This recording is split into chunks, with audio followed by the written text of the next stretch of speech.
سورۃ التوبہ کی آیت نمبر 38 سورۃ توبہ کا چھٹا رکوع 10ویں پارے کا 12واں رکوع۔ اللہ رب العالمین نے ارشاد فرمایا، یا ایھا الذین آمنوا ما لکم اذا قیل لکم انفروا فی سبیل اللہ ثاقلتم الی الارض۔ اے ایمان والو، تمہیں کیا ہوا جب تم سے کہا جائے کہ راہ خدا میں کوچ کرو، اللہ کی راہ میں نکلو، تو بوجھ کے مارے زمین پر بیٹھ جاتے ہو۔ اردیتم بالحیات الدنیا من الآخرہ، کیا تم نے دنیا کی زندگی آخرت کے بدلے پسند کر لی؟ فما متاع الحیات الدنیا فی الآخرۃ الا قلیل، اور جیتی دنیا کا اسباب آخرت کے سامنے نہیں مگر تھوڑا۔ اے مسلمانوں، جب تمہیں جہاد میں نکلنے کے لیے کہا جائے تو تم سفر سے کیوں گھبراتے ہو؟ کیا تم نے آخرت کے بدلے میں دنیا کی زندگی کو پسند کر لیا، اسی پر مطمئن ہو گئے؟ کیا تمہیں آخرت میں مقام و مرتبہ نہیں چاہیے؟ دنیا کی زندگی کا سامان آخرت کے مقابلے میں بہت تھوڑا ہے، قلیل ہے۔ آخرت کے مقابلے میں اس کی کوئی حیثیت نہیں۔ یہ آیت غزوہ تبوک کی ترغیب میں نازل ہوئی۔ تبوک ایک مقام ہے جو ملک شام کے اطراف میں ہے، مدینہ طیبہ سے 14 منزل فاصلے پر ہے، سینکڑوں میل دور ہے۔ رجب 9 ہجری میں طائف سے واپسی کے بعد سید عالم صلی اللہ علیہ وآلہ وسلم کو خبر پہنچی کہ عرب کے عیسائیوں کی تحریک سے ہرقل شاہ روم نے رومیوں اور شامیوں کی فوج بڑی جمع کی ہے۔ عرب کے جو عیسائی تھے انہوں نے ایک تحریک چلائی مسلمانوں کے خلاف، اور جو روم کا بادشاہ تھا اس کو اس پر قائل کیا۔ اس نے رومیوں اور شامیوں کی بہت بڑی فوج اپنی سرحد پر جمع کرنی شروع کی، اور وہ مسلمانوں پر حملے کا ارادہ رکھتا تھا۔ اپنی سرحد پر فوج جمع کر رہا تھا، 1,00,000 2,00,000 فوج جمع ہو گئی تھی، اور فوج جمع ہو رہی تھی۔ اس کا ارادہ تھا کہ جب اچھی طرح فوج جمع ہو جائے گی تو میں ایک بڑا لشکر لے کر جاؤں گا اور مسلمانوں پر حملہ کروں گا۔ مدینہ شریف، مکہ شریف اور ارد گرد کے جو علاقے مسلمانوں کے پاس ہیں وہ چھین لوں گا۔ اور جو عرب کے عیسائی تھے وہ یہ سمجھتے تھے کہ جب روم کا بادشاہ یہاں پر قابض ہوگا تو چونکہ ہم نے تحریک چلائی ہے، ہمارے کہنے پر وہ آیا ہے، تو ہمیں بھی یہاں کی حکومتوں میں سے حصہ ملے گا۔ نبی اکرم صلی اللہ علیہ وآلہ وسلم کی عادت کریمہ یہ رہی کہ جب آپ دیکھتے دشمن جنگ کی تیاری کر رہا ہے اور وہ یقیناً حملہ کرے گا تو آپ اسے تیاری کا موقع نہ دیتے، اس کے حملہ کرنے سے پہلے آپ خود ہی حملہ فرما دیتے۔ تو نبی اکرم صلی اللہ علیہ وآلہ وسلم نے مسلمانوں کو جہاد کا حکم دیا۔ یہ زمانہ نہایت تنگی، قحط سالی اور شدید گرمی کا تھا۔ یعنی اس زمانے میں مسلمانوں میں غلے کی بھی قلت تھی، بارشیں کم ہوئی تھیں، تنگ دستی کا زمانہ تھا، گرمی بھی بہت شدید تھی۔ یہاں تک کہ جب مسلمان یہ لشکر لے کر گئے تو 2 آدمی اور بعض اوقات 5 آدمی ایک دن ایک کھجور پر بسر کرتے تھے۔ سفر دور کا تھا، دشمن کثیر اور قوی تھے، لاکھوں کی فوج تھی، اس زمانے کی وہ سپر پاور کہلاتی تھی۔ اس لیے بعض قبیلے جنگ میں نہ گئے اور بیٹھ گئے، اور انہیں اس وقت جہاد میں جانا بہت مشکل معلوم ہوا، اور اس غزوے میں بہت سے منافقین کا پردہ فاش ہوا، ان کا حال ظاہر ہو گیا۔ حضرت عثمان غنی رضی اللہ تعالیٰ عنہ نے اس غزوے میں بڑی اعلیٰ ہمتی سے خرچ کیا۔ 10,000 مجاہدین کو سامان دیا، 10,000 دینار جن کی مالیت تقریباً 40-45 کلو سونا بنتی ہے، اس غزوے پر آپ نے خرچ کیے۔ 900 اونٹ اور 100 گھوڑے بما ساز و سامان، اور ایک روایت میں 300 گھوڑے بما ساز و سامان آپ نے عطا فرمائے۔ 10,000 مجاہدین کا خرچہ الگ دیا، اور 10,000 دینار، 900 اونٹ، 100 یا 300 گھوڑے آپ نے الگ دیے۔ دیگر صحابہ کرام نے بھی خوب خرچہ کیا۔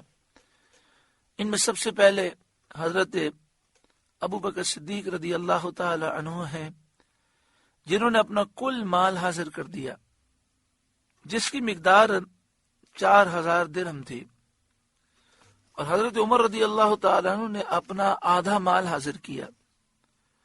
سید عالم صلی اللہ علیہ وآلہ وسلم نے 30,000 کا لشکر تیار فرمایا، 30,000 کا لشکر لے کر روانہ ہوئے۔ حضرت علی رضی اللہ تعالیٰ عنہ کو آپ نے مدینہ منورہ میں چھوڑا، اور مدینہ کا نظام آپ نے ان کے سپرد فرمایا۔ عبداللہ بن ابی اور اس کے جتنے ساتھی منافقین تھے وہ ساتھ چلے، لیکن مدینہ شریف کے باہر ایک مقام ہے جہاں سے لوگوں کو الوداع کیا جاتا ہے، ثنیۃ الوداع، وہاں سے واپس چلے گئے۔ جب لشکر اسلام تبوک میں اترا تو انہوں نے دیکھا کہ چشمے میں پانی بہت تھوڑا ہے۔ رسول کریم صلی اللہ علیہ وآلہ وسلم نے اس کے پانی سے اس میں کلی فرمائی، یعنی اپنا لعاب دہن مبارک اس میں ملا دیا، جس کی برکت سے پانی جوش میں آیا اور چشمہ بھر گیا۔ 30,000 کا لشکر اور ان کے تمام جانوروں نے سیر ہو کر پانی پیا۔ کافی دنوں تک یہاں پر قیام کیا گیا، اور یہاں پر جب تک صحابہ رہے چشمے سے پانی پیتے رہے۔ اللہ تبارک و تعالی اس کا دیدار ہمیں نصیب فرمائے۔ روم کا جو بادشاہ تھا اپنے دل میں آپ صلی اللہ علیہ وآلہ وسلم کو سچا نبی جانتا تھا، اس لیے جب اسے اطلاع دی گئی کہ مسلمان لشکر لے کر آئے ہیں تو اس نے سوال کیا کہ ان کے نبی ان کے ساتھ ہیں یا اکیلے آئے ہیں؟ تو لوگوں نے کہا کہ نبی ان کے ساتھ ہیں، تو اس نے اپنے آپ سے کہا کہ نبی سے مقابلہ نہیں ہو سکتا، اس لیے اسے خوف ہوا اور اس نے آپ سے مقابلہ نہ کیا۔ نبی اکرم صلی اللہ علیہ وآلہ وسلم نے اطراف میں لشکر بھیجے، چنانچہ حضرت خالد رضی اللہ تعالیٰ عنہ کو 400 سے زائد سواروں کے ساتھ عقیدر حاکم دومت الجندل کے مقابل بھیجا، اور فرمایا کہ تم اس کو نیل گائے کے شکار میں پکڑ لو۔ چنانچہ ایسا ہی ہوا۔ جب وہ نیل گائے کے شکار کے لیے اپنے قلعے سے اترا، حضرت خالد بن ولید رضی اللہ تعالیٰ عنہ اس کو گرفتار کر کے نبی اکرم صلی اللہ علیہ وآلہ وسلم کی خدمت میں لائے۔ نبی اکرم صلی اللہ علیہ وآلہ وسلم نے جزیہ مقرر فرما کر اس کو چھوڑ دیا۔ اسی طرح ایلا کے حاکم پر آپ نے اسلام پیش کیا، لیکن اس نے جزیے پر سلو کر لی۔ تو اس طرح مسلمان وہاں چند دن رہے۔ اللہ تعالیٰ نے مسلمانوں کا رعب و دبدبہ قائم فرمایا، دشمن مغلوب ہو گئے اور کئی علاقے فتح ہوئے، بہت سا مال غنیمت ملا، اور مسلمان کامیابی اور مال غنیمت کے ساتھ، نفع کے ساتھ، عزت کے ساتھ واپس پلٹے۔ واپسی کے وقت جب حضور صلی اللہ علیہ وآلہ وسلم مدینہ کے قریب تشریف لائے تو جو لوگ جہاد میں ساتھ رہنے سے رہ گئے تھے وہ حاضر ہوئے۔ نبی اکرم صلی اللہ علیہ وآلہ وسلم نے تمام صحابہ کرام سے فرمایا کہ ان میں سے کسی سے کلام نہ کریں اور اپنے پاس نہ بٹھائیں جب تک کہ میں اجازت نہ دوں۔ تو مسلمانوں نے ان سے اعراض کیا، یہاں تک کہ باپ اور بھائی کی طرف بھی التفات نہ کیا۔ اسی بارے میں یہ آیتیں نازل ہوئیں، یا ایھا الذین آمنوا، اے ایمان والوں، ما لکم اذا قیل لکم انفروا فی سبیل اللہ اثاقلتم الی الارض، تمہیں کیا ہوا جب تم سے کہا جائے کہ راہ خدا میں کوچ کرو، اللہ کی راہ میں نکلو، تو بوجھ کے مارے زمین پر بیٹھ جاتے ہو، یعنی تم سفر کے لیے نہیں نکلتے۔ ارضیتم بالحیات الدنیا من الآخرہ، کیا تم نے دنیا کی زندگی آخرت کے بدلے پسند کر لی؟ فما متاع الحیات الدنیا فی الآخرۃ الا قلیل، دنیا کی زندگی کا سامان آخرت کے مقابلے میں بہت قلیل ہے، بہت تھوڑا ہے، کہ دنیا اور اس کا سارا سامان فانی ہے، آخرت اور اس کی نعمتیں باقی ہیں، ہمیشہ رہنے والی ہیں۔ الا تنفروا يعذبكم عذابا علیما، اگر نہ کوچ کرو گے تو تمہیں سخت وہ سزا دے گا۔ وَيَسْتَبْدِلْ قَوْمًا غَيْرَكُمْ، اور تمہاری جگہ اور لوگ لے آئے گا۔ وَلَا تَضُرُّوهُ شَيْئًا، اور تم اس کا کچھ نہ بگاڑ سکو گے۔ وَاللَّهُ عَلَى كُلِّ شَيْءٍ قَدِيرٌ، اور اللہ سب کچھ کر سکتا ہے۔ اللہ تعالیٰ تمہاری جگہ پر وہ لوگ لے آئے گا جو تم سے بہتر ہوں گے، فرما بردار ہوں گے۔ مراد یہ ہے کہ اللہ تعالیٰ اپنے نبی صلی اللہ علیہ وآلہ وسلم کی نصرت، مدد اور ان کے دین کو عزت دینے کا خود کفیل ہے، خود اللہ نے ذمہ لیا ہے۔ تو اگر تم اطاعت فرمان رسول میں جلدی کرو گے، حضور کا فرمان سن کر اس فرمان کی اطاعت میں نکلو گے، تو یہ سعادت تمہیں نصیب ہوگی۔ اور اگر تم نے سستی کی تو اللہ تعالیٰ دوسروں کو اپنے نبی کے شرف خدمت سے سرفراز فرمائے گا۔ تم نے ناموس رسالت کا کام نہ کیا اور ناموس رسالت کے کام میں قربانی نہ دی تو اللہ دوسروں کو یہ شرف عطا فرمائے گا، یہ ڈیوٹی کسی اور کی لگ جائے گی۔ الا تنصروہ، اگر تم محبوب کی مدد نہ کرو گے، فقد نصرہ اللہ اذ اخرجہ الذین کفروا، تو بے شک اللہ نے ان کی مدد فرمائی جب کافروں کی شرارت سے انہیں باہر تشریف لے جانا ہوا، یعنی وقت ہجرت مکہ مکرمہ سے مدینہ شریف کی طرف جب سرکار تشریف لے گئے، جبکہ کفار نے دار الندوہ میں نبی اکرم صلی اللہ علیہ وآلہ وسلم کے لیے قتل و قید وغیرہ کے برے برے مشورے کیے تھے، اور انہوں نے یہ طے کر لیا تھا کہ نبی اکرم صلی اللہ علیہ وآلہ وسلم کو شہید کر دیا جائے، اور حضور ان کے درمیان سے تشریف لے گئے، یہ حضور کو نقصان نہ پہنچا سکے۔ پھر آپ مکہ شریف سے جبل ثور، غار ثور پر تشریف لے گئے۔ ثانیت نہیں، صرف دو جان سے، اذ ہما فی الغار، جب وہ دونوں غار میں تھے، یعنی پیارے آقا صلی اللہ علیہ وآلہ وسلم اور حضرت ابوبکر صدیق رضی اللہ تعالی عنہ۔ اذ یقول لصاحبہ، جب اپنے یار سے آپ فرماتے تھے، لا تحزن، غم نہ کھا، ان اللہ معنا، بے شک اللہ ہمارے ساتھ ہے۔ یعنی سید عالم صلی اللہ علیہ وآلہ وسلم صدیق اکبر سے یہ فرماتے تھے غار کے اندر کہ آپ غم نہ کریں، اللہ ہمارے ساتھ ہے۔ اس سے یہ مسئلہ معلوم ہوا کہ صدیق اکبر رضی اللہ تعالی عنہ کی صحابیت، آپ کا صحابی ہونا اس آیت سے ثابت ہے۔ حضرت حسن بن فضل نے فرمایا، اس بات کو صد الافاضل مولانا نعیم الدین مراد آبادی علیہ رحمہ نے تفسیر خزائن العرفان میں لکھا کہ حضرت حسن بن فضل نے فرمایا، جو شخص حضرت صدیق اکبر رضی اللہ تعالیٰ عنہ کی صحابیت کا انکار کرے وہ نص قرآنی کا منکر ہو کر کافر ہوا۔ یہ آپ نے کب فرمایا لا تحزن ان اللہ معنا؟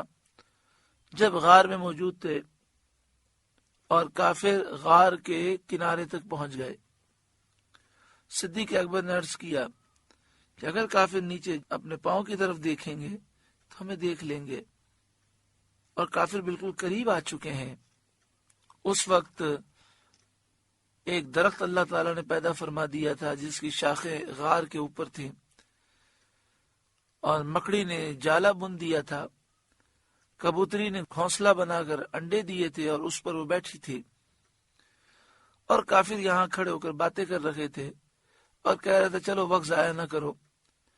ایک کافر کہنے لگا ارے یہ غار کے اوپر جو مکڑی کا جالا ہے اور جو درخت ہے یہ تو میں نے حضور صلی اللہ علیہ وآلہ وسلم کی ولادت سے پہلے بھی دیکھا تھا. تو اس وقت حضرت صدیق اکبر پریشان ہوئے کہ اگر کافروں نے نیچے اپنے پاؤں کی طرف دیکھ لیا تو ہم نظر آ جائیں گے. پیارے آقا صلی اللہ علیہ وآلہ وسلم نے فرمایا لا تحزن ان اللہ معنا، غم نہ کھا بے شک اللہ ہمارے ساتھ ہے. آپ نے یہ نہیں فرمایا لا تخف، کیونکہ خوف اور حزن میں فرق ہے. اپنی جان کا غم ہو، اپنی جان کی فکر ہو تو اسے خوف کہتے ہیں. دوسرے کی محبت میں دوسرے کی جان کی فکر ہو تو اسے حزن کہتے ہیں. صدیق اکبر کو اپنی جان کی فکر نہیں تھی، حضور کی جان کی فکر تھی. تو آپ نے فرمایا لا تحزن، اے صدیق غم نہ کھا، میری فکر نہ کر، ان اللہ معنا، بے شک اللہ ہمارے ساتھ ہے. فانزل اللہ سکینتہ علیہ، فوراً اللہ نے اس پر اپنا سکینہ اتارا. یہ لا تحزن ان اللہ معنا ایک ایسا پیارا جملہ ہے، قرآن کی ہر آیت پیاری ہے، لیکن اس جملے کی تاثیر یہ ہے کہ کوئی آدمی پریشان ہو، غمگین ہو، فکر میں ہو، آپ اس کے سامنے یہ کہہ دیں لا تحزن ان اللہ معنا، تو فوراً سکینہ نازل ہو جاتا ہے اور غم اور فکریں دور ہو جاتی ہیں، معاملات آسان ہو جاتے ہیں. سکینہ نازل فرمایا مطلب یہ کہ قلب کو اطمینان عطا فرمایا. وَأَيَّدَهُ بِجُنُودٍ لَمْ تَرَوْهَا، اور ان فوجوں سے اس کی مدد کی جو تم نے نہ دیکھی. ان سے مراد فرشتوں کی فوجیں ہیں جنہوں نے کفار کے رخ پھیر دیے اور وہ آپ کو دیکھ نہ سکے. غزوہ بدر میں، غزوہ احزاب میں، غزوہ حنین میں بھی انہی غیبی فوجوں سے مدد فرمائی. اس موقع پر بھی فرشتے نازل ہوئے اور یہاں بھی فرشتے مدد کے لیے آئے. وَجَعَلَ كَلِمَةَ الَّذِينَ كَفَرُوا السُّفْلَى، اور کافروں کی بات نیچے ڈالی، یعنی کفر و شرک کی دعوت کو اللہ نے پست کر دیا.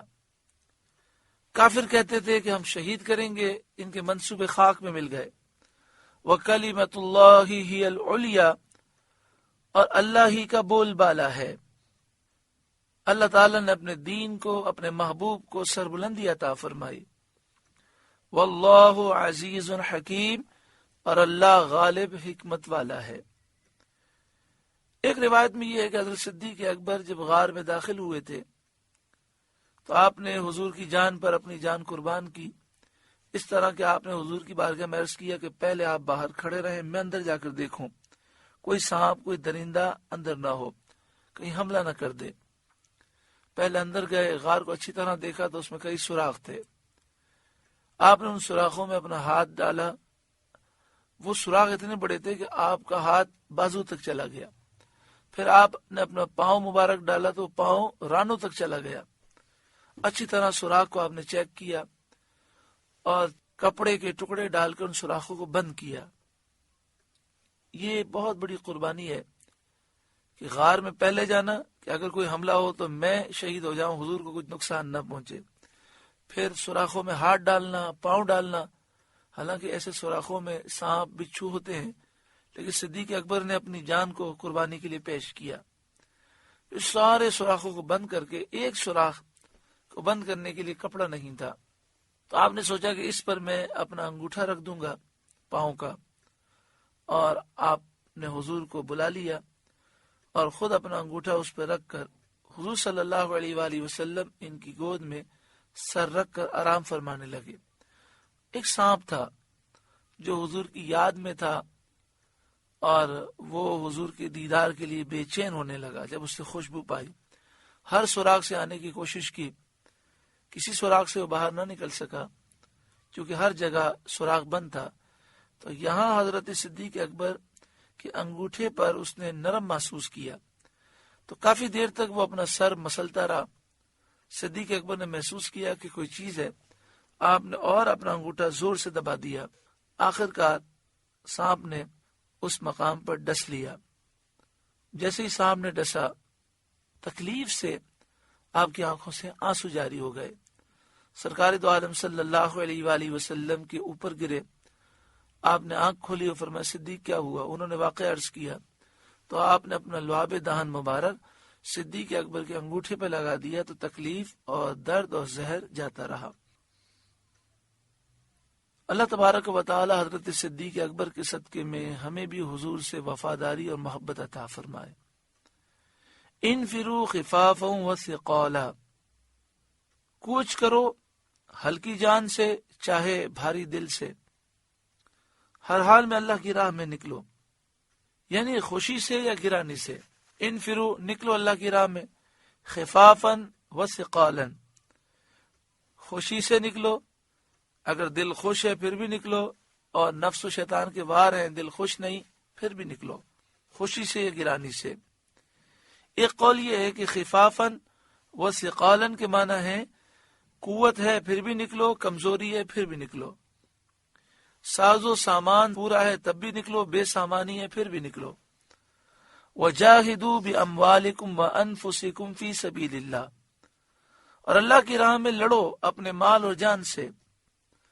ذَلِكُمْ خَيْرٌ لَكُمْ إِن كُنتُمْ تَعْلَمُونَ، یہ تمہارے لیے بہتر ہے اگر تم جانو، یعنی جہاد کا ثواب گھر پر بیٹھ رہنے سے بہت بہتر ہے، لہذا مستعدی کے ساتھ تیار ہو جاؤ، کاہلی نہ کرو اور اللہ کی راہ میں نکلو۔ لو کان عارضا قریبا، اگر کوئی قریب مال، وسفرا قاصدا، یا متوسط سفر ہوتا، لاتبعوک، تو ضرور وہ تمہارے ساتھ جاتے، ولیکن بعودت علیہم الشقہ، مگر ان پر تو مشقت کا راستہ دور پڑ گیا، یعنی اگر ان منافقین کو دنیاوی نفع کی امید ہوتی، شدید محنت مشقت کا اندیشہ نہ ہوتا، سفر زیادہ لمبا نہ ہوتا اور فتح کی امید زیادہ ہوتی، سامنے دشمن کا لشکر کمزور ہوتا، تو یہ ضرور اے محبوب آپ کے ساتھ چلتے، لیکن مشقت کا راستہ ان پر دور پڑ گیا۔ وَسَيَحْلِفُونَ بِاللَّهِ لَوِ اسْتَطَعْنَا لَخَرَجْنَا مَعَكُمْ، اب اللہ کی قسم کھائیں گے کہ ہم سے بن پڑتا تو ضرور آپ کے ساتھ چلتے، ضرور تمہارے ساتھ چلتے۔ یہ آیت ان منافقین کے لیے نازل ہوئی جنہوں نے غزوہ تبوک میں جانے سے تخلف کیا تھا، غزوہ تبوک میں وہ نہیں گئے تھے۔ فرمایا وَسَيَحْلِفُونَ بِاللَّهِ، اور اب اللہ کی قسم کھائیں گے، یعنی یہ منافقین اللہ کی قسم کھائیں گے اور اس طرح معذرت کریں گے، لَوِ اسْتَطَعْنَا لَخَرَجْنَا مَعَكُمْ، کہ ہم سے بن پڑتا تو ضرور تمہارے ساتھ چلتے۔ منافقین کی معذرت سے پہلے یہ خبر دینا غیبی خبر ہے اور نبوت کے دلائل میں سے ہے، چنانچہ جیسا فرمایا تھا ویسا ہی پیش آیا، انہوں نے یہی معذرت کی اور جھوٹی قسمیں کھائیں۔ یہلکون انفسہم، اپنی جانوں کو ہلاک کرتے ہیں، یعنی جھوٹی قسم کھا کر اپنے آپ کو برباد کرتے ہیں۔ اس آیت سے ثابت ہوا کہ جھوٹی قسمیں کھانا ہلاکت کا اور بربادی کا سبب ہے۔ واللہ یعلم انہم لکاذبون، اور اللہ جانتا ہے کہ وہ بے شک ضرور جھوٹے ہیں۔ پیارے محترم بھائیوں، اس رکوع میں جہاد کا ذکر ہے۔ پیارے آقا صلی اللہ علیہ وآلہ وسلم نے فرمایا قیامت تک جہاد جاری رہے گا۔ آج پوری دنیا میں دشمنان اسلام کو مٹانے کی کوشش کر رہے ہیں۔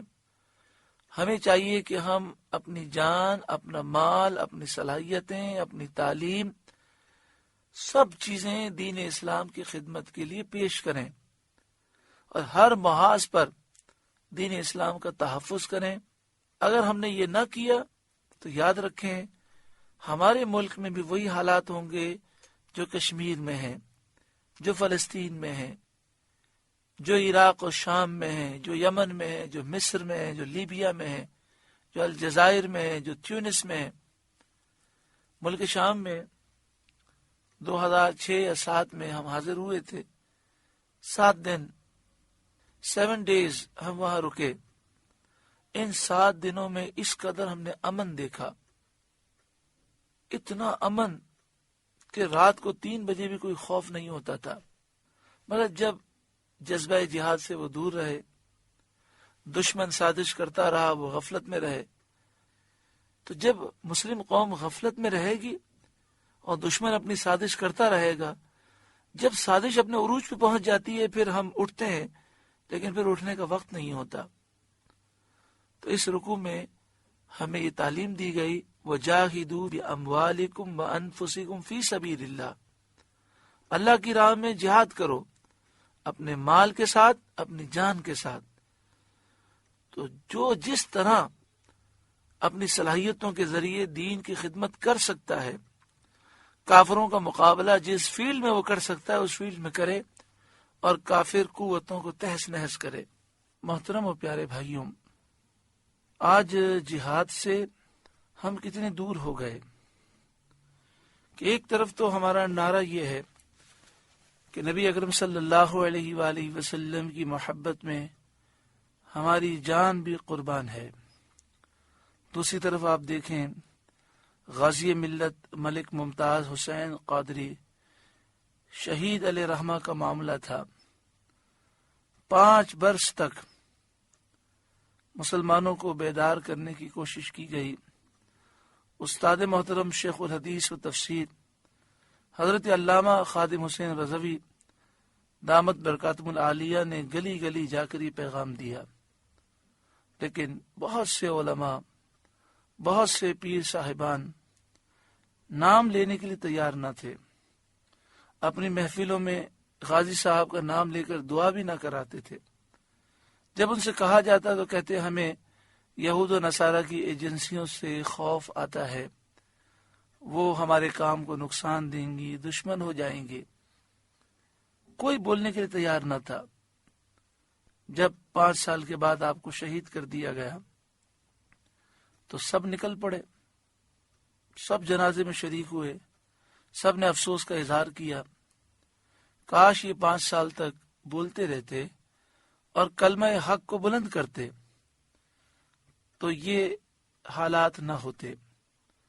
آج بھی آپ دیکھیں چاروں طرف سے نبی اکرم صلی اللہ علیہ وآلہ وسلم کی گستاخیاں ہو رہی ہیں. سمجھایا جائے تو بہت سے علماء، بہت سے پیر صاحبان اس پر آواز بلند کرنے کے تیار ہی نہیں ہیں. جہاد کہتے کس کو ہیں؟ اپنا سب کچھ حضور کی محبت میں قربان کرنا. جہاد میں تکلیفیں آتی ہیں، جہاد میں اگر سر بھی کٹ جائے تو بھی بہت بڑی سعادت کی بات ہے. اگر منبر رسول پہ بیٹھ کر اگر ہم حق بات نہ کہیں تو پھر ہماری زندگیوں کا فائدہ کیا ہے؟ حدیث پاک میں ہے کہ ظالم جابر کے سامنے کلمہ حق کہنا بہت بڑا جہاد ہے. تو آج یہود و نصارہ اور ان کے پٹھو حکمراں جو ظالم جابر حاکم ہے، ان کی آنکھوں میں آنکھیں ڈال کر کون بات کرے گا؟ مدرسے کا راستہ بند کر دیا جائے، مسجد کی بجلی کاٹ دی جائے تو لوگ احتجاج کے لیے نکل پڑتے ہیں. ناموس رسالت کی حفاظت میں کون آواز بلند کرے گا؟ پاکستان میں 295C کو مٹانے کے لیے سازشیں ہو رہی ہیں. قادیانی کافر ہیں، یہ پاکستان کا قانون بھی ہے، شرعی طور پر بھی کافر ہیں اور پاکستان کے قانون کے مطابق بھی کافر ہیں. پاکستان کے اس قانون کو ختم کرنے کی کوششیں ہو رہی ہیں. پاکستان کا جو آئین ہے 1973 کا، اس آئین میں جو اسلامی شقیں ہیں اسے مٹانے کی کوششیں ہو رہی ہیں. شراب کو اس ملک میں قانونی تحفظ دینے کی کوششیں ہو رہی ہیں. اس کے خلاف آواز کون بلند کرے گا؟ اگر ہم نے آواز بلند نہ کی، یاد رکھیں یہ ہمیں جو کچھ بھی مل رہا ہے یہ حضور کا صدقہ ہے. اگر ہم نے اپنی ڈیوٹی پوری نہ کی تو اللہ تعالیٰ دوسری قوم کو لے آئے گا.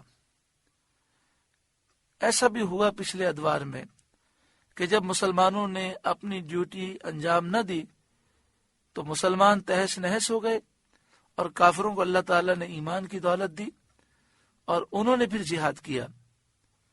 اس لیے ہم بیدار ہو جائیں، ہر عالم کو، ہر پیر کو بیدار کریں، ہر طالب علم کو بیدار کریں، ہر مسلمان کو بیدار کریں کہ اپنی طاقت کے مطابق حق کے لیے آواز بلند کرو۔ اگر تم اپنا مال خرچ کر سکتے ہو تو دین کی سربلندی کے لیے، ناموس رسالت کی حفاظت میں اپنا مال خرچ کرو۔ اگر تم میڈیا پر یا سوشل میڈیا پر اپنی آواز بلند کر سکتے ہو تو وہاں آواز بلند کرو۔ تم اگر پرنٹ میڈیا سے تعلق ہے تمہارا تو وہاں حق کی آواز بلند کرو۔